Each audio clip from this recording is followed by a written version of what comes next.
menjelang pemilu 2024 ini kan ada banyak dari berbagai kota, berbagai kabupaten, dan juga berbagai desa. Nah, pemilu merupakan salah satu pilar demokrasi yang memberikan kesempatan kepada rakyat untuk memilih pemimpin dan wakilnya. Namun, tidak semua warga negara Indonesia menggunakan hak suaranya dengan baik, sebab ada memilih untuk tidak memilih alias golput. Nah, sekarang apa sih golput itu dan apa saja cara mengatasi golput dalam pemilu 2024 mendatang? Menurut Kamus Besar Bahasa Indonesia, golput memiliki arti yang itu golongan putih. Sedangkan menurut Rumah Pemilu, golput adalah singkatan dari golongan putih yang berarti memilih untuk tidak memilih. Pilihan ini merupakan bagian dari hak pilih bagi negara untuk menempatkan memilih sebagai hak, bukan kewajiban.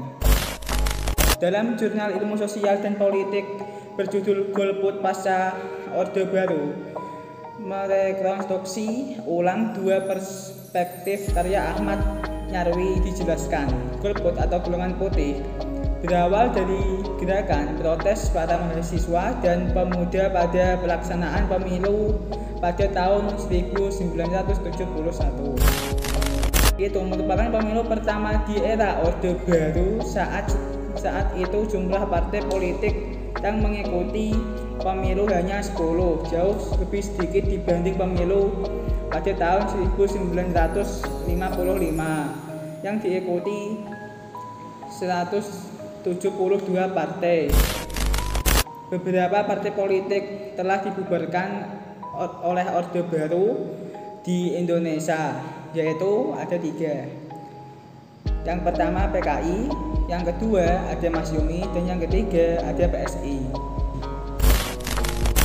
Tokoh pegiat yang menjadi motor penggerak gerakan ini adalah Arif Budiman yang didampingi beberapa pemuda lain seperti Imam Waluyo, Julius Usman, dan Husein Umar. Ajakan untuk golput itu disampaikan di gedung Balai Budaya yang terletak di Jakarta. Berikut adalah beberapa solusi golput. Golput adalah masalah yang kompleks dan multidimensi. Oleh karena itu, solusi golput juga harus melibatkan berbagai pihak dan aspek. Berikut adalah beberapa solusi golput yang bisa dilakukan. Yang pertama, meningkatkan partisipasi politik rakyat. Salah satu cara mengatasi golput adalah dengan meningkatkan partisipasi politik rakyat melalui berbagai cara seperti sosialisasi, kampanye, diskusi, debat, survei, atau referendum. Lalu yang kedua, yaitu adalah meningkatkan edukasi politik rakyat. Cara lain mengatasi golput adalah dengan meningkatkan edukasi politik rakyat melalui berbagai media seperti buku, majalah, koran, radio, televisi, dan internet atau sosial media. Yang ketiga, yaitu ada meningkatkan kontrol sosial rakyat terhadap proses dan hasil pemilu. Cara selanjutnya mengatasi golput adalah dengan meningkatkan kontrol sosial rakyat terhadap proses dan hasil pemilu melalui berbagai mekanisme seperti pengawasan, pengaduan, laporan, atau demonstrasi.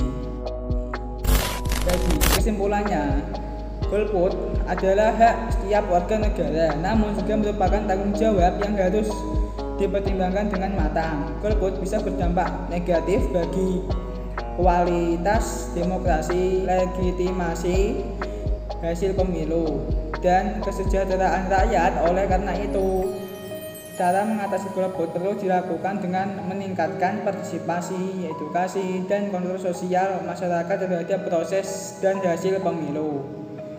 Sekian yang bisa saya bawakan untuk solusi mengatasi golput. Sekian dan terima kasih.